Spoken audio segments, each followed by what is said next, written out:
with all this going on and getting back adjusted, so I tried to make things to where you could ease back into worship services where you wouldn't have withdrawals and everything. So I kind of set it up like your living room. You notice I added the Cocoa Puffs, the milk, the thing. Now some of y'all, don't be haters on the Cocoa Puffs. How many of y'all like Cocoa Puffs, by the way? For you Cocoa Puff, for you who don't, how many of you are chocolate lovers? Go with this. But now, let me tell you the way to do this. Pour your chocolate milk into your Cocoa Puffs, and that's the way to eat it. That's the way to really do it. We're going to do worship a little bit different this morning because we've come back together again. We're trying to do some things, and we're trying to, get things back to normal. I tried to think about, what was some of the things that we could think about that would be familiar maybe to maybe Old Testament, New Testament, that we could relate to. Has the church ever had gone through this, or the people of God ever gone through anything like this? And I look back of it, I think, of course, famines, plagues, disasters, these kinds of things are not real common in the 21st century. So this is kind of all new to us. But in times of fear, we need to know that our hope is in Jesus Christ. That God has got this, that He is in control, that He knows what's going on. I thought about what an illustration that we could use. Well, I thought about, the closest I could come up with was the book of Nehemiah. You know the story of Nehemiah, where the people were in captivity for 70 years. They weren't able to gather together like they normally did for 70 years. Now, we've been 60-something days since we've been back together again. Could you imagine 70 years, generation after generation, a couple of generations that's talking about, how it was to be back together again in worship, how it was to be in God's house, how it was to gather and to sing and to praise God and to do the Psalms like they were doing, and how that was. And I read the book of Nehemiah chapter 8 and verse 1. It talks about them when they finally got everything together. They built the walls, they rebuilt their homes, they rebuilt the house of God. It says, and all the people gathered themselves together as one man into the street. That was before the Watergate. And they spoke unto Ezra the scribe to bring the book of the law of Moses, which the Lord had commanded to Israel. They said, we want to hear God's word. We want to know what's going on. We want to get together. We want to worship together. Notice, it says they gathered themselves together as one man. Now, honestly, there's been some parts of being at home that's been pretty good. What I wanted to do to make this more realistic was I was going to have all this in a bag, and I was going to have it back in the back room there, and I was going to say, wait a minute, we're missing something. I was going to go back there and put on my pajamas, but I thought that may be too much for you guys. But sitting in the living room, being able to worship, my worship services for the last 6 weeks have been different for me because, I'm usually up here. I'm not able to enjoy what y'all get to do as far as be out there and do some of the things that you are. And I was able, I binged on like 4 or 5 hours of worship services every Sunday.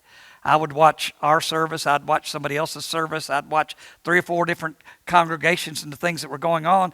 And it was refreshing to be able to do that without all the pressure. But nothing compares to us gathering together.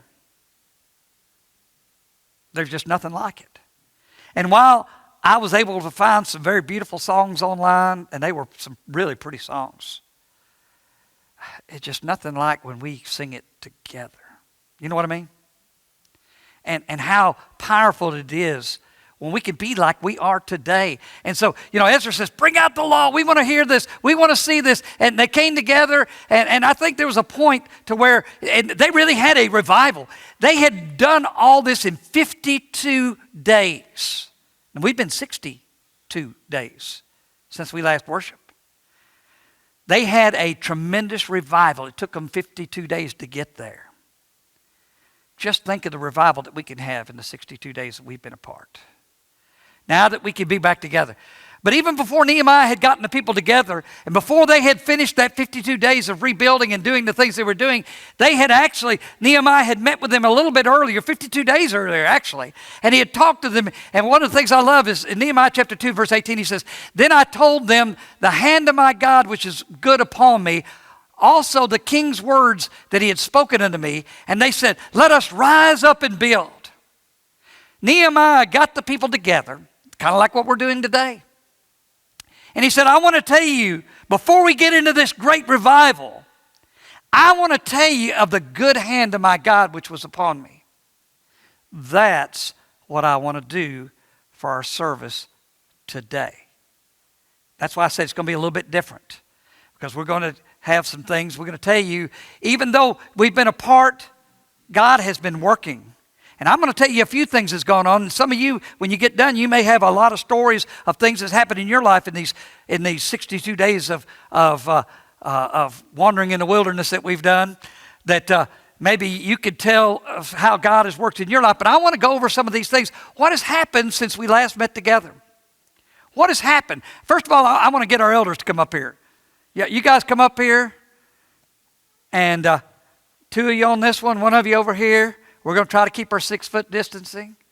We're trying to keep up with these things. And I just want to talk to you about a couple of things. There's two, should be 2 mics on. No, there's 2 on that one. Grab one of those because you have the 2 on the long one. Y'all don't sit too close. All right. I tell you, it's good to see you guys. Even though again, it's not like I haven't seen them. We have, we've met. As a matter of fact, we've met multiple times, haven't we? Make sure your mics are on. And we've met multiple times, haven't we? Oh, yeah. Tell us a little bit about that. Well, we all learned how to use Zoom. So it's been an educational experience for us. Yeah. Some of us it was easier than others, but we figured that out. We've met regularly every week, sometimes at least weekly, sometimes daily, for multiple days in a row, and just really enjoyed getting to spend that time with these guys as we prayed over you all and decisions we were making. And there was 1 week we met every night. Every night, standing call at 8. So, but it was important because we wanted to be able to get us back together as soon as we could. So, well, I want to know why all this. Why every other pew? Why are we singing with masks? Why can't I give somebody a hug? Really. Why can't we, all these, why are we doing that? Well, I don't think it's because it needs to be misconstrued as a spirit of fear.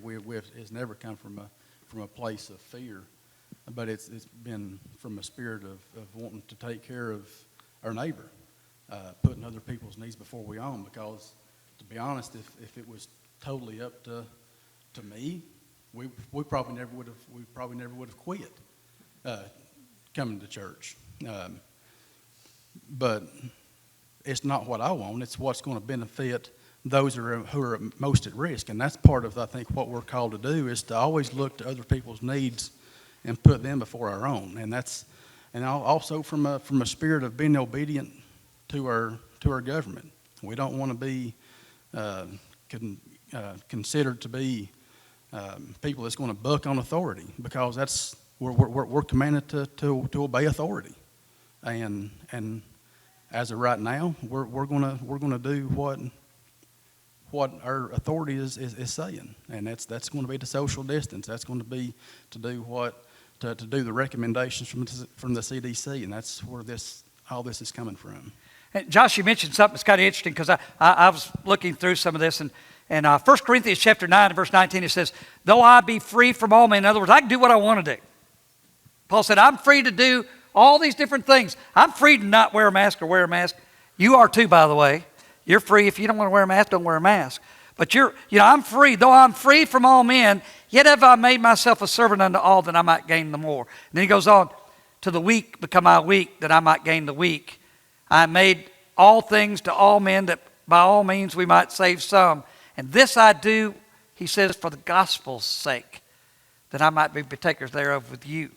And I think that's what you're saying. Isn't that right, Josh? Oh, yeah. Absolutely. So, Chad, so are we doing this out of fear or faith or something else? What? No, absolutely not. It's out of, we're called to love God and love our neighbor, love our brothers. And so what we saw, if you all remember the last Sunday we gathered, we'd already had some conversations. Hey, if you're in the at-risk population, please stay home. We don't want to make you sick or infect you. And that last Sunday, we saw a lot of folks show up at the building that were in the at-risk population. And so as the elders of this congregation, we really prayed about that and had a conversation about it. And we didn't want someone to feel guilty about not being at church on Sunday because we opened the doors. And so that was the big thing that started it for us, was having that conversation, working through that as a group.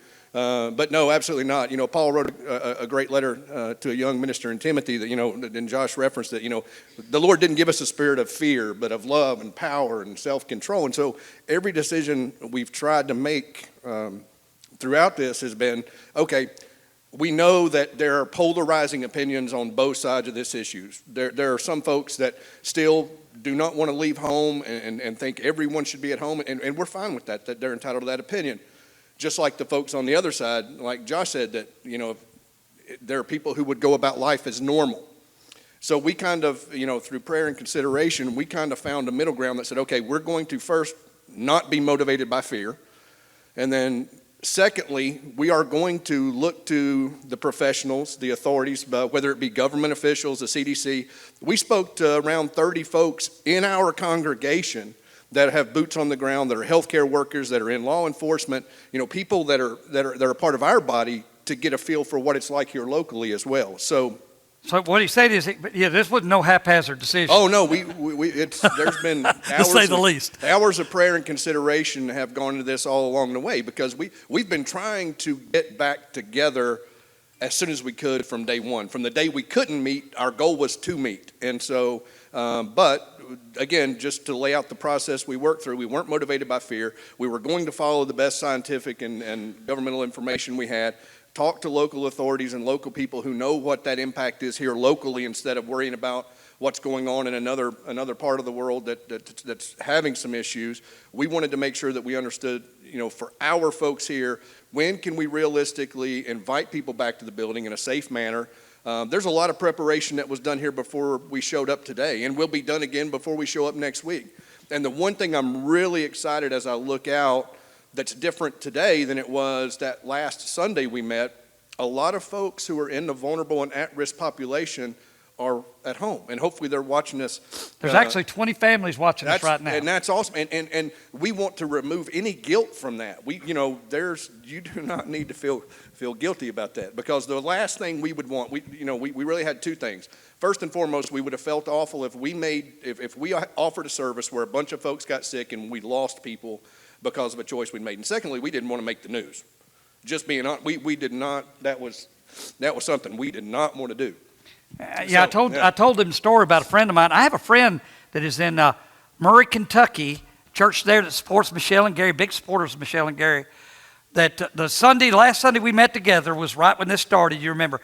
They did the very same things we did, tried to take the very same precautions that we took. And a visitor came and actually had COVID. The health department came in and quarantined the whole church. The news media ripped them apart, made them sound so horrible. And so, that's something to consider in doing all this. So a lot of things went into this. I think, Scott, with all this stuff, though, it does change the way you do things. Scott, you came back early from Florida, didn't you? Yes. Use your mic. Yes. I did, but that's mainly because we have my wife's mother. She wanted to so it's kind of take care changed her, some things. right. You had to come home, take care of this. You've helped out with some things around here, though, hadn't you? Yes, I've tried to. My plan was in coming back early, I thought I would stay really busy in helping and doing a lot of things around the community because I thought there would be a lot of needs. I've actually been surprised that there's not been as many needs as I expected. But Mitchell and I and a lot of others have been involved in helping to deliver some food and doing grocery shopping for folks and just whatever, doing those kind of things. And that's been a blessing, but there hasn't been as much of that as I actually would have thought there would have been. Yeah, I thought there would have been a lot more too. Actually, we got the emergency services here in town when they declared the emergency, every Monday they had a meeting. I was on a call with emergency services every Monday morning at 10 o'clock. But we partnered with Good Samaritans, and they had set up that same thing back when the ice storm had set up. And they had it to where people could call in, and we do hand-free deliveries to people's homes. And we were able to deliver some food to people's homes outside the church. I know Audric was involved in that. Audric talked about, standing on the porch and having prayer through the door with the people there. Scott's done some shopping with some of the people, and for the people, and carried things out. And it's been a good thing. But just wanted to have these guys up here just so you know they're still alive, number one. Roland is at home. The elder said, we're asking people to do this. We want you to be a good example. We don't expect to see you, Roland. And so Roland said, I will be a good guy. And he stayed at home. We appreciate him. But we want to say hello to Roland. Yeah, we do want to say hello to Roland. And he's probably one of those 20 that's watching right now. But we're so thankful for these men. And I'm going to tell you guys, this has been, you may not agree with every decision they made, and they may not have made every decision that is the right decision. But I'm going to tell you it isn't because they haven't thoughtfully made those decisions. And I wanted you to know that, and they want you to know that. And appreciate you guys, and I'm done with you. Thank you. And one thing I just want to say is last, I think with me, and I think I'm speaking for the other guys too, is our biggest fear is, and the way we're doing things, the way we're doing it is, the last thing we want to happen is that for me to give, I could be a carrier of COVID-19 right now. I could be positive. And the last thing I want to do is find out that I am the one that passed it to whoever. And that, of course, that's the reason we're using the face mask. That's the reason we're doing things. It's not because we're concerned about getting it ourselves. I'm just concerned about passing it to somebody, because unfortunately, a lot of times we haven't, and we have no clue. But I really appreciate the time. We have spent a lot of time with these guys and with Mitchell, and we spend a lot more time together than we normally have, even though it's via Zoom. So. And that's been pretty good. It's been real good. And the conversations haven't always started out in unity. No. We've started conversations to where we didn't all see it the same way because, like we said, just like you see in the community, there are opinions that are on all extremes. But the cool thing is, in every decision we made, we were unified by the time we talked. Somebody would come up and say, well, have you thought about it from this perspective? And then I've heard Josh say, I remember Josh said, well, I wasn't for that to begin with, but I'm 100% behind it now, kind of thing. Yeah. And that's the way it's been through the whole thing. I'm going to tell you, they've been unanimous in their ultimate decisions, though. And while we started out, because there have been some things I didn't agree with too, we started out might not agreeing. At the end, we were 100% agreeing each other. Yeah. And I think it's been pretty cool. And I appreciate you guys, and I love you, and I want you to know that of course, I've been in the middle of it. I understand where it's come from, but I hope you guys will give them a little grace when it comes to decisions that they've tried to make, because they've done it out of love for you guys, and you need to know that. Somebody's asked me several times, though, when will the church reopen? And it never closed. And that's my thing. It's when did the church ever close? Yeah. And so please, just again, I know in this room we have differing opinions. We're continuing to make decisions on a daily, weekly basis. Even after today, we're going to assess how successful what we thought was going to happen today happened. So as you folks here, we're so glad to see you. We are glad that a large population in our congregation chose to stay home. Continue to do that until you feel good, until you feel comfortable. We don't want to rush anybody back, but just so you know, the things that we're doing in here, to Scott's point, we encourage you to continue to do that. And I know it's difficult. I mean, I'm a hugger, he's a hugger, Angie Tollett's a hugger, Margie Hicks is a hugger. Terry, we got people in here that if you come in, you're going to get a hug. And so Mitchell and I have to call each other down. So we've had to call each other down a couple of times today that you can't, So just bear with us. But the one thing that we know about everybody in this building, we love each other, and we would hate to think that we were the person who started something that made a bunch of people sick. So appreciate you guys. Thank you. Thank you, Mitchell. And I want to let you know some other things. Again, the church, we've been doing some things. We've had Bible studies going on. We've had several different things. As a matter of fact, since we've been together last, we've actually had 3 baptisms during that time, which is kind of amazing. We have a couple of these girls that are here today. We got your Bibles, girls. But we had three. Butch Day was baptized. Now, Butch is in that at-risk category. He's not here today, but Butch was baptized, and he lives right up the road here. And he said, for years, Effie Tollett had ridden me. And he said, I've been intending to do this, but with all this going on, he, again, thinking about his mortality. But Effie's dead, yet she still speaks. And her words kept ringing in his mind. And we baptized him. And then, Brooklyn, where are you? Come get your Bible.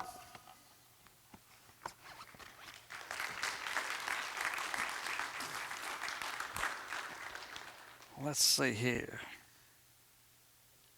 Malaya, here's your Bible too. Now, in case you can't tell, Brooklyn's this mask, and this is Malaya in this mask. But we're so thankful for them. They actually started their study before all this happened. And Aldrich was able to keep contact with them. We'll talk a little bit about that later, but, it's pretty neat. We've also, since we last met, the elders have appointed 2 new deacons in the congregation. We have Casey Cox is now our deacon over security. He's out there watching over you right now. And we appreciate him and taking on that role. The elders asked him, would you be willing to serve in this role? He said, I would be honored to do that. And then Dennis Barnes, who is in the at-risk category, and he is not here today. But Dennis Barnes, he has been here, they've been over here over a year now. Dennis has actually taught at David Lipscomb. He is our deacon over adult education now. That is a tough job, and he was more than willing to take that position. And God is working with us on that. So all these different things, we've tried to do some things to keep some normalcy. Crank your sound up a little bit because I'm fixing to do the next slide here. But one of the things that I've loved before this, I used to go every Sunday morning to the children's Bible class, every Sunday morning. One of my things that I love was Jack's jokes. Well, Jack has sent me a joke every week, and he has done it once again this week.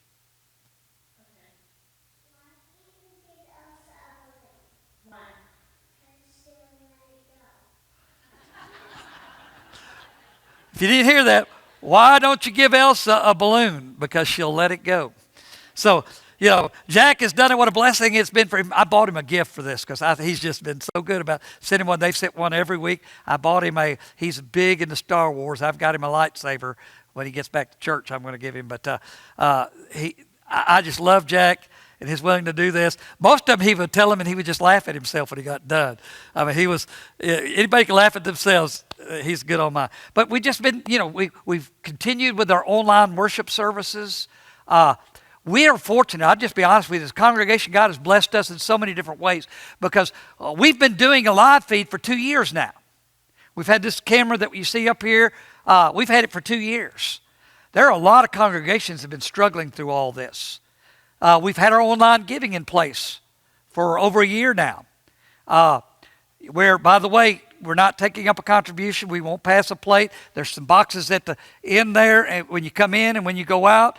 Drop your contribution in there, or you can give online. But to have those things already in place has been such a blessing for us that God has kind of prepared us for this before it ever started. We've had that. But I'm going to tell you, a lot of churches have struggled during this time just to keep up.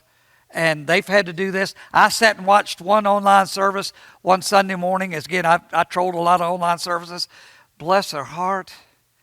They struggled and struggled with their services. And, one of them, it was 15 minutes into the service before he realized he had forgot to cut the sound on. Stuff like that. But it's real bad. But we've had that in place already. I did some remotes, as you know. One of them was Tollett Cemetery, and the other was out here at the oldest home in the Sequatchie Valley, the first settled home in Sequatchie Valley. If you didn't know what that place was I was recording from, pretty neat place. Since then, I've gotten so interested in the history of this area here that I made Josh bring me his history book, and I've been reading up on a Tollett Stafford a feud that went on in this area here. It's pretty interesting, but a lot of good things. But I'm sure some of y'all were shocked to know that I could do a 14-minute sermon. but I can. So what does that tell you? I choose not to. But the reason I did that, and there was some thought put into that. My thought was, how in the world are you going to have services at home with a house full of kids that sit in front of a TV and watch the services and keep their attention? Mostly, anytime you sit down, you watch a 30-minute program. So I tried to keep our services purposely down to as close to 30 minutes as I could keep it. And most of them were 34 minutes and things of that nature. But I'm talking songs, contribution, everything about it. I tried to keep down to 30 minutes. And the reason was that there was thought put into that. I wanted to keep it down to where you could worship at home and your kids actually keep attention. And we'll talk a little bit about that a little bit later. But it's pretty neat. So all those different things. Then, I want to give you some of my personal reflections. It's actually given me a lot of good study time during this time. I've actually been able to do a lot more Bible study. I've done some personal study. As you know, I believe you should always be learning something. And I've studied some other things. I've been reading the history of this area here. I've been doing some other things, working here at the church, but I've been here every day, just like normal. Working here at the building, trying to get some things done. We'll talk about that in a little bit too. But I've done some personal study. I actually, during this time, gave me some time to, I work part-time with the ambulance service, but I've chosen not to work a lot during the COVID time because I am a little older too. And so I studied, and I actually passed my National Registry exam as a advanced emergency responder here in town, EMT. So I accomplished that. That's a big deal because it took a year to get that thing, and it's a tough test. It's got about a 60-something percent, 70% fail rate, but I passed it and got that done. Be able to help neighbors. I had a neighbor behind me, an elderly lady, started out in trouble with her. I cut a tree down in my yard. Let me repeat, in my yard. And she got out there and she chewed me out because she said she had planted that tree. Of course, she didn't, because I asked her how long she'd been there. She said she'd been there 12 years, and I counted 24 rings on that tree. But anyway, it was in my yard. It was a pine tree. I cut it down. She said, "Why'd you cut down that tree?" There was 4 of them. 2 of them had died. So I cut them down. Again, you got to do more yard work. Cut down the tree in my yard and all that. She come over there, she chewed me out. I said, well, 2 reasons I did it. Number 1, pine trees are tick magnets. And and they draw ticks and everything. Number 2 is it was ugly. And when she first did it, I said, it's a little late. It's going to be hard for me to prop this tree back up. I've already cut it down. But I told her, I said, they're tick magnets, and I'm trying to get rid of the ticks and all that. She said, well, my dogs are tick magnets too. You going to kill them? And she was pretty mean. But after, I kept on talking with her, and I wound up being able to go to the grocery store and buy her groceries because she was too afraid to get out and buy groceries. She was eating all she was eating was canned foods. And so I went and bought her fresh vegetables. She asked me to buy her some spinach and some couple of things. I went ahead and threw in a cantaloupe and a watermelon and some chicken and fresh chicken and some stuff like that. But some building relations. I've seen more people in my community in the last 60 days than I have in the last 60 months. Out walking. Well, it's amazing. You can talk from 6 feet. And I've got to get to know some people in our community. I've got to know some things, be able to do some good things. Just in my regular community. Gayla's continued to prepare meals during this time. On Wednesday nights, we were taking meals to our shut-ins on Wednesday nights. So Gayla just said, you know what, I'm going to keep doing that. So she delivered meals every Wednesday night for the whole time we've been out. She's taken meals over to our shut-ins houses and spent a little bit of time with them. And who's having a birthday? Lucille Hassler is 90 years old today. Give her a call or something. Let her know that we love her. But she's been able to keep that up. Kept up with our Bible classes. I don't know, you Bible teachers, you should have been able to. We delivered some things to some of our kids, our life group kids and other kids. And I've got a little video here I'll show you. Here's one.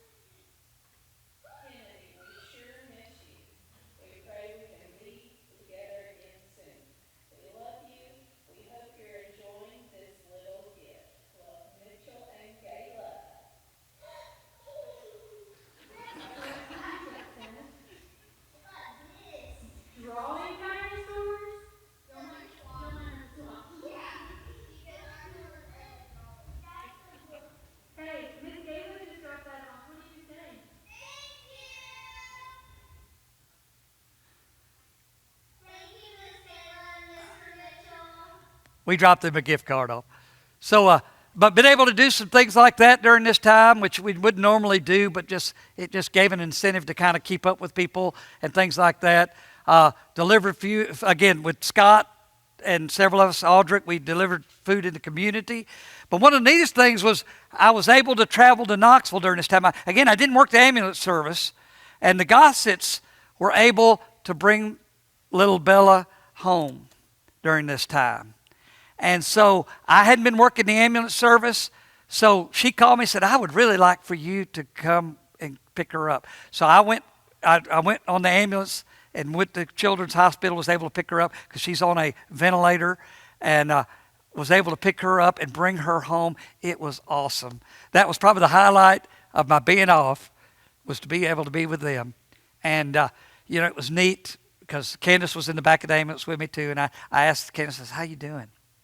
She said, I am so nervous. The closer we got, she said, the closer I get to the house, the more I feel like I'm going to throw up. And can you imagine? I mean, you've got a child at home on a ventilator. But most of the Gossets are here today, and we're so grateful for y'all. We're so thankful that she is doing so well. I'm so glad I got to be a part of that because I knew she was doing good, but I didn't know she was doing as good as she was. She is doing so good. And I appreciate y'all and want y'all to know that y'all are in the church's prayers. And she's doing pretty good, isn't she? And we're just so glad that she's back home. But all those things were going on. We had our blood drive. How many units did we get? Now, can you imagine getting 64 units? This was during COVID.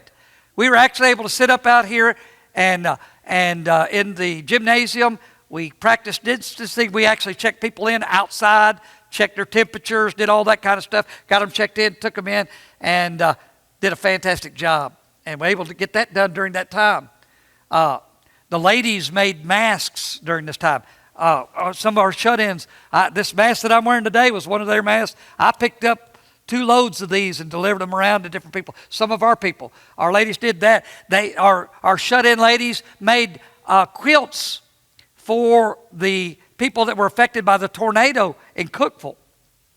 And those that lost lives, they delivered quilts over to Cookeville for them. Just an amazing group of people. And we thank these ladies, even though they're not able to be here. They did such a good thing. Our children ministry continued on. I don't need to tell you. Kayla, come up here. Aldrich, come on up here. Well, let me get out here. Wait a minute. Because if she falls, she'd roll till she starved to death.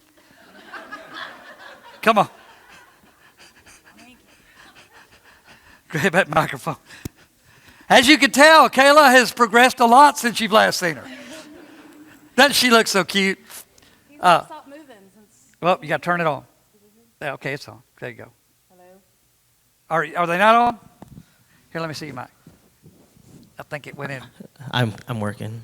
They like me more. Hello. There This one you go. works. Okay, use that one. But he's not stopped moving since we got in the building, so he likes being at church, I think. But, for you guys, Kayla, tell me what this time has done for you. I mean, they work here. They're both employees up here. So what about your time since you've been off? Well, it was difficult at first because for a person like me, I'm a planner. So I'm constantly like, okay, so what's next? What do we do next? What do we do next? And all of a sudden there was nothing to do next. So there was a time period where I just kind of, I wandered around the building and I was like, okay, so what can I do? And there was just a stillness here. And so I just took advantage of that stillness and I sat down and I just prayed a lot for the ministries here, for the kids here, for the children's ministry, because sometimes I forget to do that. Sometimes I forget to just sit, and sometimes I forget to pray and really just open my ears and my heart and listen to what God wants for our ministry. So I took some opportunity to do that. And I was really thankful that we live in a day and age where we do have the internet. So I was able to, keep in contact, put some lessons out online, do some devos. And then Just keep talking. I turned it down real low. it's weird seeing me up there. And then also, we kind of went old school too, did some mail outs, postcards. Kids love to get things in the mail. And then you saw what Gayla and Mitchell did. There were I know some of our teachers did Zoom meetings with their classes, so that was good too. So I've been really thankful that we do live in a time that we were still able to communicate in some ways without actually being together. One of the things too that was hard is we loved the Easter egg hunt every year. That was Yes. always a big deal. The kids loved it, we loved it. So we got together, we got talking, we got to do something. What did we come up with? Well, I talked to some parents, and we did a You've Been Egged Easter. So we basically delivered. So the Easter Bunny showed up at some houses, but with some help of some teens and some guys here, we basically just social distance. Went out and hid some Easter eggs and had the parents send us some pictures so we could get to enjoy somewhat seeing the kids get their Easter eggs. I had to talk Al Robertson because, we were supposed to have him during this time. He was asking, well, what are y'all doing this time? I told him about the You've Been Egged thing that we were going to do. He said, I'm going to tell our youth minister about that. They're going to do that here. And so it was a fun time, and we were able to do it. Audric and I was able to, and several of these guys were able to get out and take eggs to people's houses. We didn't do it to every family. She called and asked which ones wanted, which ones didn't. And the ones that wanted, we went to their house, hid eggs on a Saturday afternoon, and then they, not around the kids, then they knew when we left, and then they took their eggs.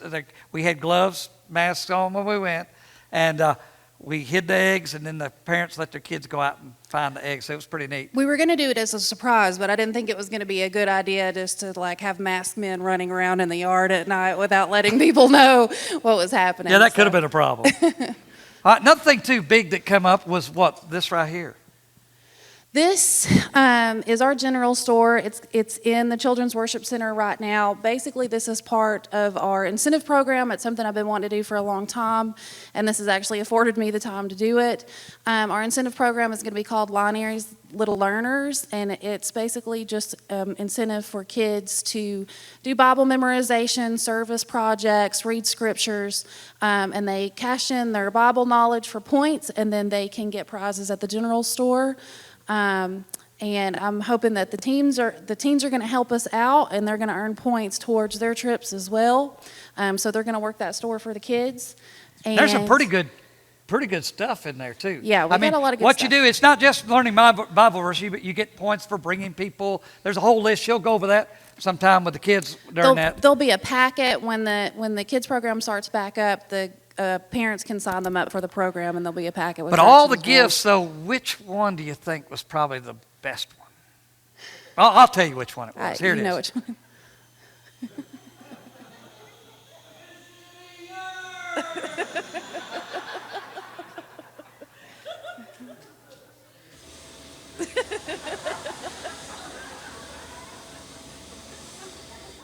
That really didn't happen. Well, we thought that it'd do that for the dramatic sense.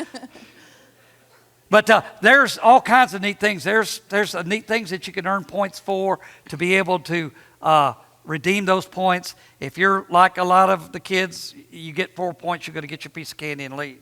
But if you want to really save up points, how many does it take to get that thing? 1,500, I think. 1,500 points, you can have that scooter. It's only been rode once.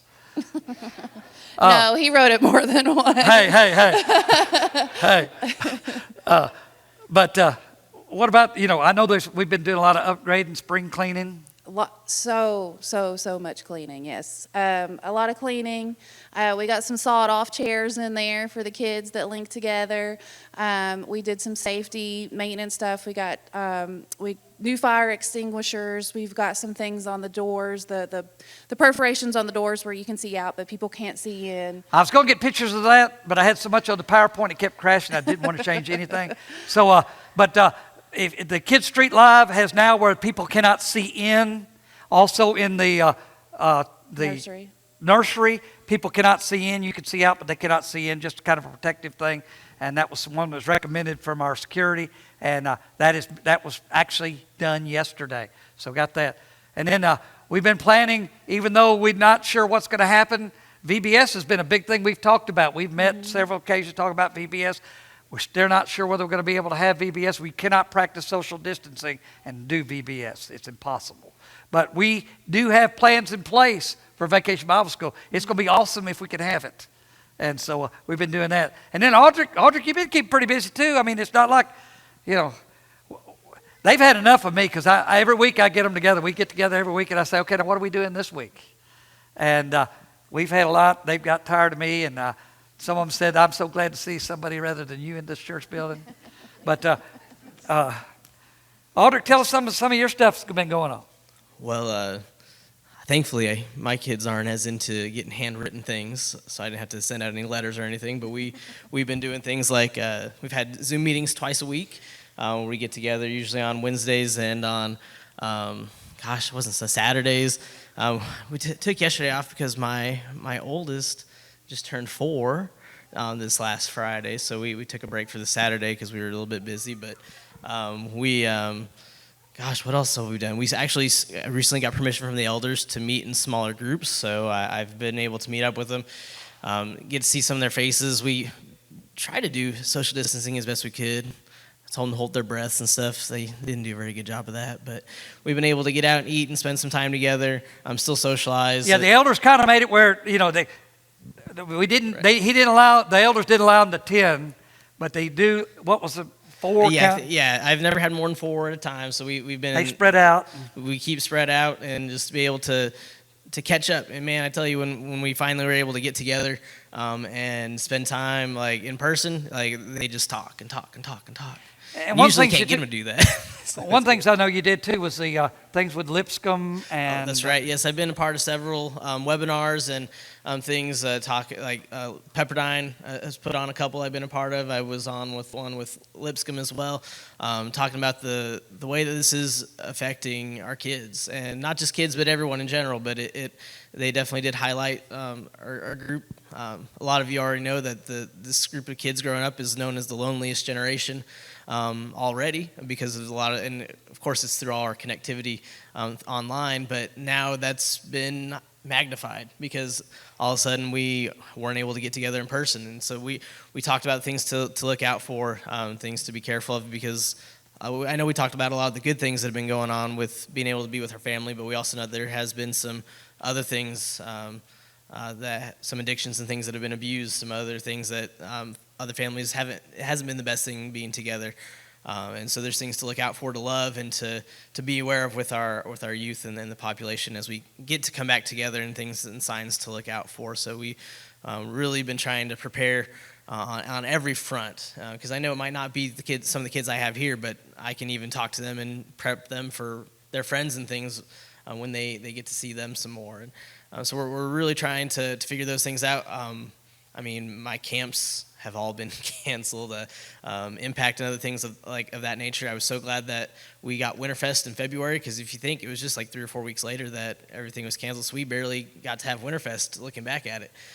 So I'm just really glad that we have some of those memories, but I've been scoping out some places for theoretical retreats and things. I say theoretical because we don't even know if we're going to have VBS in July, so we're trying to plan things out so we can still get some of those things together. And then with the elders, work together on what we'll be able to really do. But there's been a lot of prayerful thought and consideration going into all these things. It's been, your wife used her talents during this time too, did she? Oh my goodness, yes. My wife, thankfully she had a big boom in some of her baking and stuff, and she actually we were able to get the girls together and do a Zoom meeting, and they bake cookies together. In fact, Marie and I were talking about the next one. I actually went out and bought all the ingredients and put them in packets and delivered them to the homes, and then they got on a Zoom call and worked together, and it was really neat to watch them. I got on there a couple times to bug my wife and to say hello to the girls, but they did a really good job, and that was something that Maria's even talked about, thinking that'd be a neat thing to do together when we can, just something that we can pull some ingredients together, maybe use the church kitchen or something, because it's big enough that we can get everyone together and just do neat activities like that. There's just a lot of cool things coming out. You start to think outside the box, and there's a couple guys that I've played video games with several times, and I've even purchased a couple games just to the conversations you can start just from having a certain game that the kids play. It's amazing the conversation that lets you have, and I'm a firm believer in, no one will really care what you know until that you know how much you care. And if you're doing the stuff that they're doing and you're part of those things, even if we haven't been together in them, it creates a deeper relationship and a platform to share Christ. And kind of like I mentioned during communion, Christ hasn't changed, but the way that we share him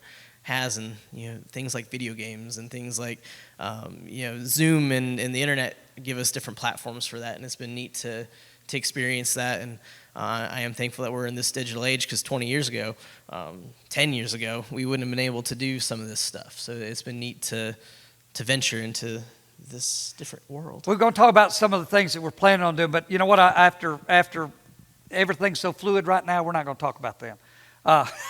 Because I don't want to build you up and then knock you down.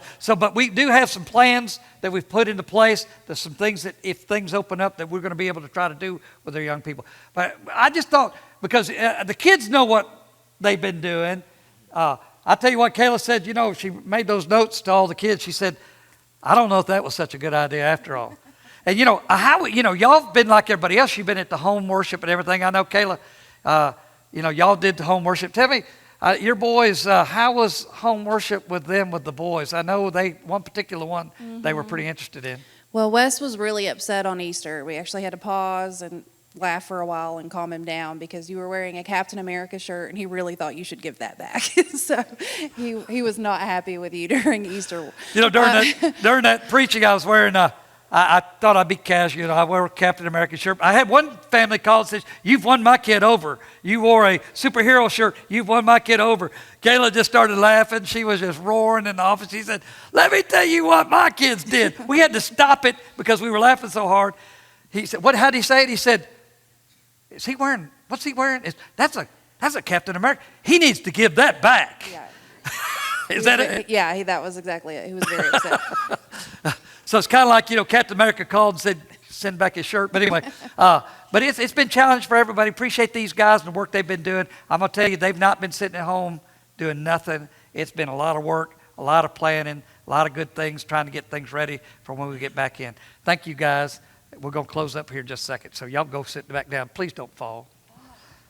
Let me help you down. I just can't see you fall down these stairs. But there's a lot. This has been a challenging time. But I think, what have we learned from all this? I mean, there's been a lot going on, a lot we can learn from it. I think, just taking everything for granted. We take for granted what we're doing right now, haven't we? I mean, things change so quickly. One Sunday we're meeting, the next Sunday we can't.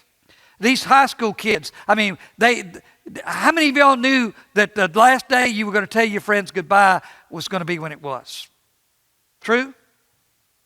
These seniors, I feel bad for these seniors, but that's life. You don't know how quickly things can change. So guys, through all this stuff, there's some things we could have learned through all this. Now, we don't need to be taking everything for granted that we've taken before. One thing I've learned is that even though, I know, but sometimes it has to hit you before it really makes sense. The church is not the building. I hope you've learned that over the last 60 days. The church has continued on.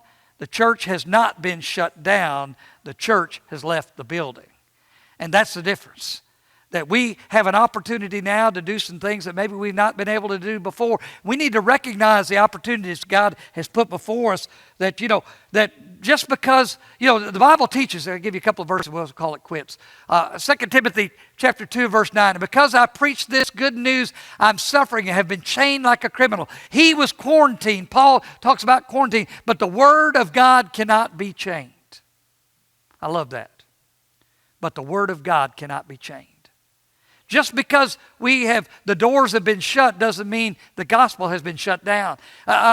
Galatians chapter 6 and verse 10, Paul was talking about the church, and he was talking about how they did what they did. He says, "You receive power after the Holy Spirit comes to you, and you'll be witnesses in Jerusalem and in Judea and Samaria and the uttermost parts of the world." We need to understand that God has been working through all of this stuff, that God is here and that God can work. And because all this stuff that has happened.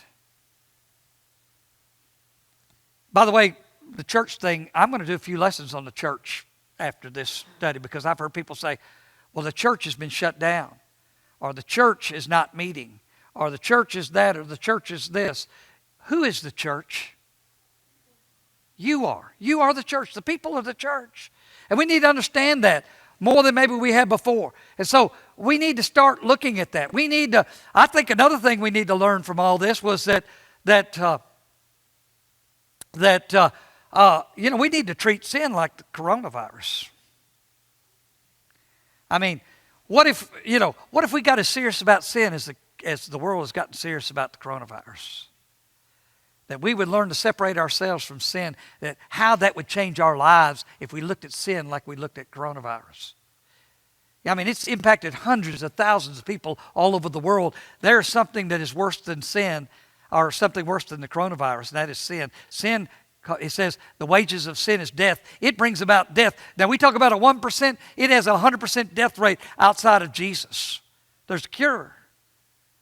But outside the cure, it's got a 100% chance of no survival. But also, not only that, what if the gospel went viral? We talk about how the transmission of the virus. I saw some neat little clips and stuff on Joe saw this person, and he met 8 people, and those 8 people saw 8 people, and it showed how it spread all over the world in just a month's time, just by one person doing it. And really, the coronavirus started with one person. One person. The gospel started with 12. The church started with 12. What if the gospel spread if we went viral with the gospel? That if we made contact with people and we did those things, our ministry would take a drastic step forward if we would do that. We have an unstoppable contagion that doesn't hurt, it heals. It doesn't destroy, it transforms. It doesn't bring death, it brings life. And the Apostle Paul understood that when he said that verse that we just read there, you will receive power from the Holy Spirit. You'll be my witnesses in Jerusalem and Judea and Samaria and the uttermost parts of the world. We need to be spreading the gospel. If this hadn't taught us that, I don't know what can. We need to understand that. And so the same way we need to feel that we need to get the gospel out. A couple of quick things I want to tell you what's going to happen in the future. Simply, we don't know. I hope this has taught you that. But there are a couple of things I can tell you quickly that we're kind of sure of. Number one, we got this thing coming this afternoon. There's going to be the drive-by shower for Mackenzie. Now, you think about Mackenzie and planning her wedding. Now, all the things that she's had to change. She invited the church to her wedding. She can't do that now. She graduated from college. She can't celebrate like she had intended to do. So I hope that you'll come out today from 1 to 3, and we're having a drive-by shower here at the building. I hope you'll come out and be a part of that. You come by, you drive through, you drop off your gifts, she'll open in front of you.